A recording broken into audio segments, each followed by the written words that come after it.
good morning. അപ്പോൾ നമ്മുടെ ഇന്നത്തെ റെസിപ്പി എന്ന് പറയുന്നത് കാണുമ്പോൾ തന്നെ മനസ്സിലായല്ലോ ബ്രെഡും ചീസും ഒക്കെ വെച്ചിട്ടുള്ള റെസിപ്പിയാണ്. വളരെ സിമ്പിൾ ആയിട്ടുള്ള ഒരു സ്നാക്ക് റെസിപ്പിയാണ്. കുട്ടികൾക്കും വലിയവർക്കും ഒരുപോലെ ഇഷ്ടപ്പെടുന്ന ചീസ് ഗാർലിക് ബ്രെഡാണ് നമ്മുടെ ഇന്നത്തെ റെസിപ്പി. അപ്പോൾ നമുക്ക് എങ്ങനെയാണ് നമ്മുടെ ചീസ് ഗാർലിക് ബ്രെഡ് തയ്യാറാക്കുന്നതെന്ന് നോക്കാം. നമുക്ക് നമ്മുടെ ഇൻഗ്രീഡിയൻസ് നോക്കാം. ഞാനിപ്പോൾ 6 സ്ലൈസ് ബ്രെഡ് എടുത്തിട്ടുണ്ട്. അതിലേക്ക് ആവശ്യമായിട്ടുള്ള കാര്യങ്ങളാണ് പറയുന്നത്. അപ്പോൾ ഒരു ഫുൾ വെളുത്തുള്ളി, അതായത് ഒരു ഉണ്ട വെളുത്തുള്ളി എടുത്തിട്ടുണ്ട്. വലിയ വെളുത്തുള്ളിയാണ്. അപ്പോൾ ഞാൻ വെളുത്തുള്ളിയുടെ ക്വാണ്ടിറ്റി കാണിക്കാൻ വേണ്ടിയാണ് ചോപ്പ് ചെയ്യാതെ വെച്ചത്. ഈ വെളുത്തുള്ളി ഫൈനായിട്ട് ചോപ്പ് ചെയ്തെടുക്കുക കേട്ടോ. പിന്നെ നിങ്ങൾക്ക് കുട്ടികൾക്ക് കൊടുക്കാനാണെങ്കിൽ കുറച്ച് ചില്ലി ഫ്ലേക്സ് എടുത്താൽ മതി. ഞാനിപ്പോൾ വലിയ ആളുകൾക്ക് കഴിക്കാനുള്ള ക്വാണ്ടിറ്റിയിലാണ് ഒരു 2 ടേബിൾ സ്പൂൺ ചില്ലി ഫ്ലേക്സ് എടുത്തിട്ടുണ്ട്. പിന്നെ നമുക്ക് ബട്ടർ നമ്മുടെ ഇഷ്ടത്തിനനുസരിച്ച് എടുക്കാം. എന്താണെന്ന് വെച്ചാൽ നമുക്ക് ഈ വെളുത്തുള്ളി സോട്ട് ചെയ്തെടുക്കാനും അതുപോലെ തന്നെ ഈ ബ്രെഡ് ഒന്ന് ടോസ്റ്റ് ചെയ്തെടുക്കാനും നമുക്ക് വെളുത്തുള്ളി വേണം. പിന്നെ ഒരു 2 ടേബിൾ സ്പൂൺ മല്ലിയില എടുത്തിട്ടുണ്ട്. അത്യാവശ്യം കുറച്ച് ചീസും എടുത്തിട്ടുണ്ട്. ചീസിൻ്റെ അളവ് നിങ്ങളുടെ ഇഷ്ടത്തിന് എടുക്കുക. ഞാനിപ്പോൾ ഒരു 4 ടേബിൾ സ്പൂൺ ചീസ് എടുത്തിട്ടുണ്ട്. 4-5 ടേബിൾ സ്പൂൺ ചീസ് എടുക്കുക കേട്ടോ. അത് നമ്മുടെ ഇഷ്ടത്തിന് എടുക്കുക. ഇതിലെപ്പോഴും ചീസും വെളുത്തുള്ളിയും കൂടുതൽ ചേർക്കുമ്പോഴാണ് ടേസ്റ്റ് ഉണ്ടാവുക. അപ്പോൾ ചീസ് ഗ്രേറ്റ് ചെയ്തെടുക്കുമ്പോൾ ഗ്രേറ്ററിൻ്റെ വലിയ ഹോളുള്ള പോർഷനിൽ ഗ്രേറ്റ് ചെയ്തെടുക്കുമ്പോഴാണ് ചീസ് പെർഫെക്റ്റ് ആയിട്ട് ഗ്രേറ്റ് ചെയ്തെടുക്കാൻ പറ്റുക. അപ്പോഴാണ് നമുക്ക് ചീസ് കറക്റ്റായിട്ട് സ്പ്രെഡ് ചെയ്ത് കറക്റ്റായിട്ട് കിട്ടുക. അപ്പോൾ ആദ്യം നമുക്ക് വെളുത്തുള്ളി ചോപ്പ് ചെയ്തെടുക്കാം. അതിനുശേഷം ബാക്കിയുള്ള കാര്യങ്ങൾ ചെയ്യാം. ബാക്കി എല്ലാ കാര്യങ്ങളും ഞാൻ ചെയ്ത് വെച്ചിരിക്കുകയാണ്. ചില്ലി ഫ്ലേക്സ് റെഡിയാണ്. മല്ലിയില ചെറുതായിട്ട് ചോപ്പ് ചെയ്ത് വെച്ചിരിക്കുകയാണ്. വെളുത്തുള്ളി മാത്രം നിങ്ങളെ കാണിക്കാൻ വേണ്ടി ഞാൻ ചോപ്പ് ചെയ്യാതിരുന്നതാണ്. ഇത് നമുക്ക് ഫൈനായിട്ട് ചോപ്പ് ചെയ്തെടുക്കാം. അതിനുശേഷം ബാക്കിയുള്ള കാര്യങ്ങൾ ചെയ്യാം. അപ്പോൾ നമ്മൾ നമ്മുടെ വെളുത്തുള്ളി ഇത് കണ്ടോ, ഇതുപോലെ ഫൈനായിട്ട് ചോപ്പ് ചെയ്തെടുത്തിട്ടുണ്ട്. ഇനി നമുക്ക് ബാക്കിയുള്ള കാര്യങ്ങൾ ചെയ്യാം. അപ്പോൾ നിങ്ങൾ വെളുത്തുള്ളി ചോപ്പ് ചെയ്യുമ്പോൾ ഇതുപോലെ ഫൈനായിട്ട് ചോപ്പ് ചെയ്യാം കേട്ടോ. അരച്ചെടുക്കരുത്, അതുപോലെ തന്നെ വലിയ പീസുകളായിട്ട് കട്ട് ചെയ്തെടുക്കരുത്. അതിൻ്റെ കാര്യം എന്താണെന്ന് ഞാൻ ഇനി ബാക്കി കാര്യങ്ങൾ ചെയ്യുമ്പോൾ നിങ്ങൾക്ക് മനസ്സിലാവും. അപ്പോൾ നമ്മളൊരു പാൻ ചൂടാക്കാൻ വെച്ചിട്ടുണ്ട്. പാൻ ഓവറായിട്ട് ചൂടാവുന്നതിന് മുന്നേ തന്നെയായിട്ട് നമുക്ക് കുറച്ച് ബട്ടർ ഒരു പാനിലേക്ക് ആഡ് ചെയ്ത് കൊടുക്കാം. ഒരുപാട് ബട്ടർ വേണ്ട കേട്ടോ, കുറച്ച് ബട്ടർ മതി. എന്താണെന്ന് വെച്ചാൽ നമുക്കിതിൽ വെളുത്തുള്ളി ഒന്ന് വഴറ്റിയെടുക്കാനാണ്. വെളുത്തുള്ളി വഴറ്റാൻ ആവശ്യമായ ബട്ടറും നമുക്ക് ബ്രെഡിലേക്ക് അപ്ലൈ ചെയ്യാൻ ആവശ്യമായ ബട്ടറും കൂടിയാണ് നമ്മളിപ്പോൾ ഈ പാനിലേക്ക് ഇട്ട് കൊടുക്കുന്നത്. ബട്ടർ ഒന്ന് ചൂടായി തുടങ്ങുമ്പോൾ നമുക്കിതിലേക്ക് നമ്മൾ ചോപ്പ് ചെയ്ത് വെച്ചിരിക്കുന്ന വെളുത്തുള്ളി ചേർത്ത് കൊടുക്കുക. ഇനി വെളുത്തുള്ളി നന്നായിട്ടൊന്ന് ചൂടാക്കി എടുക്കുക. ഇത് ബട്ടറിൽ തന്നെ ചെയ്യണം കേട്ടോ. വേറെ ഓയിലോ നെയ്യിലോ ഒന്നും ചെയ്യരുത്, ബട്ടറിൽ തന്നെ ചെയ്യണം. അപ്പോഴാണ് നമുക്കിത് ബ്രെഡിൽ അപ്ലൈ ചെയ്ത് കൊടുക്കാൻ പറ്റുക. ഞാനിപ്പോൾ കുറച്ചുകൂടി ബട്ടർ ചേർക്കുന്നുണ്ട് കേട്ടോ. ഇനി ബട്ടറിൽ ഒന്ന് വെളുത്തുള്ളി ഒന്ന് കുക്കായി വരണം. ഒരുപാട് ബ്രൗൺ കളറൊന്നും ആവണ്ട, ജസ്റ്റ് ഒന്ന് കുക്കായി കിട്ടിയിട്ടുണ്ടെങ്കിൽ നമുക്ക് ബാക്കിയുള്ള കാര്യങ്ങൾ ചെയ്യാം. അപ്പോൾ നമ്മൾ എടുത്തു വെച്ചിരിക്കുന്ന ബ്രെഡ് ഒന്ന് അടുപ്പിച്ച് വയ്ക്കുക. വെളുത്തുള്ളിയുടെ ആ റോ ടേസ്റ്റ് മാറി വരുന്നത് വരെ ഒന്ന് ഇളക്കി കൊടുക്കുക. അപ്പോൾ ഈ ഒരു കാര്യത്തിനൊക്കെ നമ്മൾ തലേ ദിവസത്തെ ബ്രെഡ് യൂസ് ചെയ്യായിരിക്കും നല്ലത്. അന്നുള്ള ബ്രെഡിനേക്കാൾ എപ്പോഴും നല്ലത് നമ്മൾ തലേ ദിവസം വാങ്ങിച്ചു വയ്ക്കുക ബ്രെഡ്. അല്ലെങ്കിൽ ഫ്രഷ് ബ്രെഡ് യൂസ് ചെയ്തിട്ടുണ്ടെങ്കിൽ അത്ര നന്നായിരിക്കില്ല. ഫ്രഷ് ബ്രെഡ് ആകുമ്പോൾ നമ്മൾ കയ്യിലെടുക്കുമ്പോൾ തന്നെ അത് വളഞ്ഞ് തിരിഞ്ഞൊക്കെ പോകാൻ സാധ്യതയുണ്ട്. അപ്പോൾ കുറച്ച് ബലമുള്ള ബ്രെഡ് കിട്ടാൻ വേണ്ടിയാണ് നമ്മൾ തലേ ദിവസത്തെ ബ്രെഡ് ഉപയോഗിക്കുക എന്ന് പറയുന്നത്. വെളുത്തുള്ളിയുടെ കളറൊന്ന് ചേഞ്ചായി തുടങ്ങണം, അതുവരെ നമ്മളൊന്ന് ഇളക്കി കൊടുക്കുക. നിങ്ങൾക്ക് കൂടുതൽ ബട്ടർ ചേർക്കാൻ താല്പര്യമുണ്ടെങ്കിൽ കുറച്ചുകൂടി ബട്ടർ ചേർത്ത് കൊടുക്കാം കേട്ടോ. ഞാനിപ്പോൾ ഒരുപാട് ബട്ടർ യൂസ് ചെയ്യുന്നില്ല. എന്താണെന്ന് വെച്ചാൽ നമ്മൾ ബട്ടറിൽ തന്നെയാണ് ബ്രെഡ് ടോസ്റ്റ് ചെയ്തെടുക്കുന്നത്.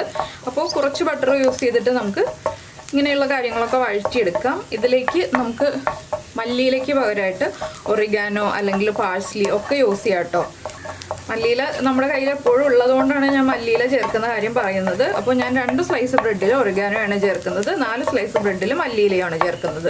അപ്പോൾ രണ്ടും യൂസ് ചെയ്യാം. പാഴ്സ്ലി ആണെങ്കിലും യൂസ് ചെയ്യാം, ഇറ്റാലിയൻ ഹെർബ്സ് ഏത് വേണമെങ്കിലും യൂസ് ചെയ്യാം. നമുക്ക് മിക്സ്ഡ് ഹെർബ്സ് ആണെങ്കിലും യൂസ് ചെയ്യാം. അപ്പോൾ ഇതൊക്കെ കുട്ടികൾ സ്കൂളിൽ നിന്ന് വരുമ്പോൾ ചൂടോടെ ഉണ്ടാക്കി കൊടുക്കാൻ പറ്റിയ സ്നാക്സ് ആണ്. വളരെ എളുപ്പത്തിൽ ഉണ്ടാക്കുകയും ചെയ്യാം. നമുക്ക് കുറച്ച് വെളുത്തുള്ളി നന്നാക്കി എടുക്കണം എന്നുള്ള ഒരു ബുദ്ധിമുട്ട് മാത്രമേ ഉള്ളൂ. ഫ്രഷായിട്ട് ചൂടായിട്ട് അപ്പോൾ തന്നെ നമുക്ക് ഉണ്ടാക്കി കൊടുക്കാൻ പറ്റുന്ന സ്നാക്സ് ആണ് ഇതൊക്കെ. കുട്ടികളാണെങ്കിലും ചീസൊക്കെ ഉള്ളതുകൊണ്ട് നന്നായിട്ട് എൻജോയ് ചെയ്ത് കഴിച്ചോളും. അപ്പോൾ നമ്മുടെ വെളുത്തുള്ളിയുടെ കളറൊക്കെ ഒന്ന് മാറി തുടങ്ങുന്നുണ്ട്. ഇത്രയും മതി, ഒരുപാട് അങ്ങോട്ട് വെളുത്തുള്ളി കളറ് മാറിപ്പോവണ്ട. ഇനി നമുക്ക് ഫ്ലെയിം ഓഫ് ചെയ്യാം. ഇനി നമ്മൾ എന്താണ് ചെയ്യാന്ന് വെച്ചിട്ടുണ്ടെങ്കിൽ നമ്മൾ എടുത്തു വെച്ചിരിക്കുന്ന ബ്രെഡ് സ്ലൈസിലേക്ക് ഈ വെളുത്തുള്ളി മിക്സ് ഒന്ന് ഇതുപോലെ അപ്ലൈ ചെയ്ത് കൊടുക്കുക. ഒരുപാട് വെളുത്തുള്ളി മിക്സ് വേണ്ട, കുറച്ച് വെളുത്തുള്ളി മിക്സ്. എന്താണെന്ന് വെച്ചാൽ ആ വെളുത്തുള്ളിയുടെ ഫ്ലേവർ നമ്മുടെ ബ്രെഡിന് കിട്ടണം. അതുപോലെ തന്നെ ഞാൻ ഫ്ലെയിം ഓഫ് ചെയ്ത് വെച്ചിട്ടാണ് കേട്ടോ ഇത് നിങ്ങളെ കാണിച്ച് ചെയ്യുന്നത്. പാനിൽ ഇരിക്കുന്ന മിക്സ് ചൂട് കൂടി പോവാതെ ശ്രദ്ധിക്കണം. അപ്പോൾ ഇതുപോലെ ഒന്ന് അപ്ലൈ ചെയ്ത് കൊടുത്തിട്ട് നമുക്ക് ഈ ഒരു ബ്രെഡ് മാറ്റി വയ്ക്കാം. ഇത്രയും മതി. ഒരുപാട് വെളുത്തുള്ളി ആയിട്ടുണ്ടെങ്കിൽ നമ്മുടെ ബ്രെഡിന് വല്ലാതെ വെളുത്തുള്ളിയുടെ ചുവ വരും. ഇത്രയും വെളുത്തുള്ളി ഉണ്ടെങ്കിൽ നമുക്ക് ഒരു 6 സ്ലൈസ് ബ്രെഡിന് കറക്റ്റ് ആയിരിക്കും. അപ്പോൾ ഇത് മാറ്റി വെച്ചിട്ട് നമുക്ക് ബാക്കിയുള്ള ബ്രെഡിലും ഇതുപോലെ തന്നെ അപ്ലൈ ചെയ്തെടുക്കാം. അപ്പോൾ നമ്മുടെ ബ്രെഡിലെല്ലാം നമ്മൾ വെളുത്തുള്ളിയുടെ മിക്സ് അപ്ലൈ ചെയ്ത് കഴിഞ്ഞു. ഇനി നമുക്ക് കുറച്ച് ബട്ടർ വേറെ പാനിലേക്ക് ഇട്ട് കൊടുക്കാം. കുറച്ച് ബട്ടർ മതി കേട്ടോ. ഒന്ന് ബട്ടർ പാനിലെല്ലാം എടുത്ത് നന്നായിട്ടൊന്ന് അപ്ലൈ ചെയ്ത് കൊടുക്കുക. ഫ്ലെയിം കുറച്ച് വെക്കുക കേട്ടോ. ഇത് നല്ല കട്ടിയുള്ള പാൻ എടുക്കായിരിക്കും നല്ലത്.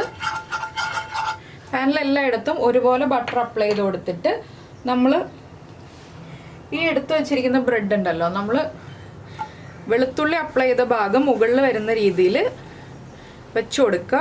അപ്പം വെളുത്തുള്ളി അപ്ലൈ ചെയ്ത ഭാഗം മുകളിലാണ് കേട്ടോ വന്നിരിക്കുന്നത്. താഴെ പ്ലെയിൻ ബ്രെഡാണ്. ഇതൊന്ന് ഇതുപോലെ വെച്ചതിന് ശേഷം ഫ്ലെയിം കുറച്ചാണ് വെച്ചിരിക്കുന്നത്. നമ്മുടെ ചീസ് ഇതിൻ്റെ മുകളിൽ ഇട്ട് കൊടുക്കുക.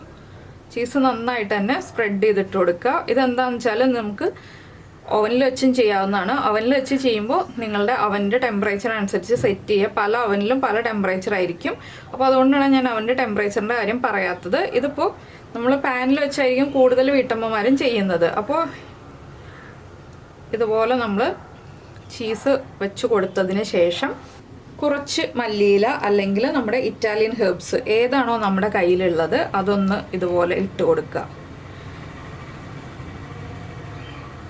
മല്ലിയിലയുടെ ഫ്ലേവർ കൂടുതൽ താല്പര്യമുണ്ടെങ്കിൽ മല്ലിയില മാത്രം ഇട്ട് കൊടുത്താൽ മതി.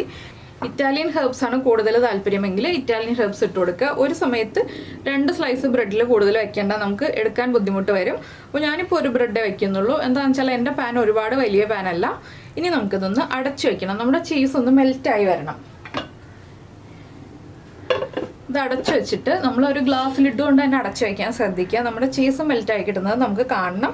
ലോ ഫ്ലെയിമിൽ വെച്ചില്ലെങ്കിൽ ബ്രെഡിൻ്റെ അടിഭാഗം കരിഞ്ഞു പോകും. അതുകൊണ്ടാണ് ലോ ഫ്ലെയിമിൽ വെക്കാൻ പറയുന്നത്. നമ്മൾ ബ്രെഡ് പിസ്സയൊക്കെ ഉണ്ടാക്കുന്നതിൻ്റെ ഏകദേശം ഒരു ഇതൊക്കെ തന്നെയാണ്. പക്ഷേ ബ്രെഡ് പിസ്സ അല്ല നമ്മൾ ഉണ്ടാക്കുന്നത്, അതിൽ നിന്ന് വ്യത്യാസമുണ്ടെന്ന് മാത്രം. ബ്രെഡ് പിസ്സ ആകുമ്പോൾ ഇൻഗ്രീഡിയൻസ് കൂടുതൽ വേണം.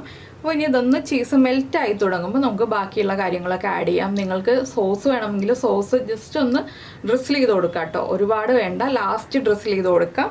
അപ്പോൾ അത് വളരെ കുറച്ച് മാത്രം മതി. ഡ്രിസിൽ ചെയ്ത് കൊടുക്കുക എന്ന് ഞാൻ എടുത്തു പറഞ്ഞത് അതുകൊണ്ടാണ്. നമ്മൾ ഡ്രോപ്സ് ആയിട്ട് പോലും ഒഴിച്ചു കൊടുക്കരുത്, അത്രയും കുറച്ച് മതി.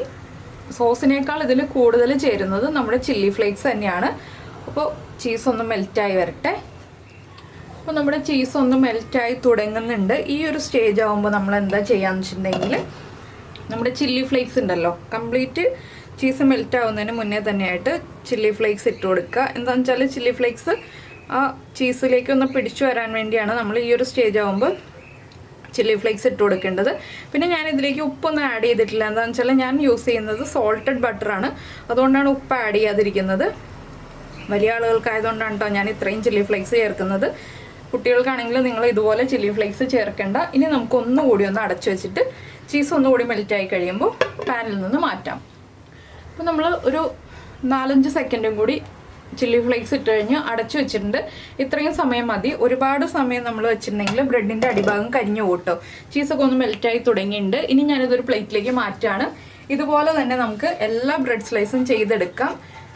അപ്പോൾ ഇത്രയാണ് നമ്മുടെ ബ്രെഡിൻ്റെ പരിപാടി. നമ്മുടെ ചീസ് ഗാർലിക് ബ്രെഡ് റെഡി ആയി കഴിഞ്ഞു. ഇതുപോലെ എല്ലാം ഞാൻ ചെയ്തെടുക്കട്ടെ, എളുപ്പമല്ലേ? അപ്പോൾ ഞാൻ എല്ലാം ചെയ്ത് കഴിഞ്ഞിട്ട് നമുക്ക് കാണാം കേട്ടോ ഇനി. അപ്പോൾ നമ്മുടെ ചീസ് ഗാർലിക് ബ്രെഡ് എല്ലാം റെഡി ആയിട്ടുണ്ട്. ബാക്കി 2 സ്ലൈസിൽ ഞാൻ നേരത്തെ പറഞ്ഞ പോലെ ഞാൻ ഒറിഗാനോ ആണ് ഇട്ടിട്ടുള്ളത്. അപ്പോൾ നിങ്ങളെല്ലാവരും ഇതുപോലെ ഉണ്ടാക്കി കുട്ടികൾക്കൊക്കെ കൊടുക്കും. കുട്ടികൾക്ക് നന്നായിട്ട് ഇഷ്ടപ്പെടും, വലിയ ആളുകൾക്ക് ഇഷ്ടപ്പെടും. ചീസൊക്കെ ഇഷ്ടപ്പെടുന്ന എല്ലാവർക്കും ഇഷ്ടപ്പെടുന്ന റെസിപ്പിയാണ്. അപ്പോൾ നിങ്ങൾ നമ്മുടെ ചാനൽ ആദ്യമായിട്ടാണ് കാണുന്നതെങ്കിൽ നമ്മുടെ വീഡിയോ പ്രസൻറ്റ് ചെയ്യുന്ന രീതിയൊക്കെ ഇഷ്ടമായിരുന്നുണ്ടെങ്കിൽ നമ്മുടെ ചാനൽ ഒന്ന് സബ്സ്ക്രൈബ് ചെയ്ത് സപ്പോർട്ട് ചെയ്യണേ. സബ്സ്ക്രൈബ് ചെയ്യുന്നതിന് ഈ വീഡിയോയുടെ താഴെയുള്ള റെഡ് സബ്സ്ക്രൈബ് ബട്ടൺ ഒന്ന് ക്ലിക്ക് ചെയ്യുക. ആൻഡ് റൈറ്റ് സൈഡിലുള്ള ബെല്ലൈക്കണും ക്ലിക്ക് ചെയ്യുക. അപ്പോൾ ഓൾ എന്ന് പറഞ്ഞിട്ടൊരു ഓപ്ഷൻ കാണാം. ആ ഓളും കൂടി പ്രസ് ചെയ്തിട്ടുണ്ടെങ്കിൽ ഞാൻ എപ്പോഴും വീഡിയോ അപ്ലോഡ് ചെയ്യുമ്പോൾ നിങ്ങൾക്ക് നോട്ടിഫിക്കേഷൻ വരും. അതുപോലെ തന്നെ നിങ്ങൾക്ക് ഈ റെസിപ്പി ഇഷ്ടമായി എന്നുണ്ടെങ്കിൽ ഇതുപോലെയുള്ള സിമ്പിളായിട്ടുള്ള റെസിപ്പികളൊക്കെ ഇനി ആവശ്യമുണ്ടെന്നുണ്ടെങ്കിൽ നമ്മുടെ വീഡിയോയുടെ താഴെ ഒന്ന് കമൻറ്റ് ചെയ്യണേ. അതുപോലെ തന്നെ ഇഷ്ടപ്പെട്ട റെസിപ്പി ആണെങ്കിൽ ഒന്ന് ലൈക്ക് ചെയ്യാനും കൂടി മറന്നു പോകരുത്. നമുക്ക് നമ്മുടെ അടുത്ത റെസിപ്പിയുമായിട്ട് വീണ്ടും കാണാം.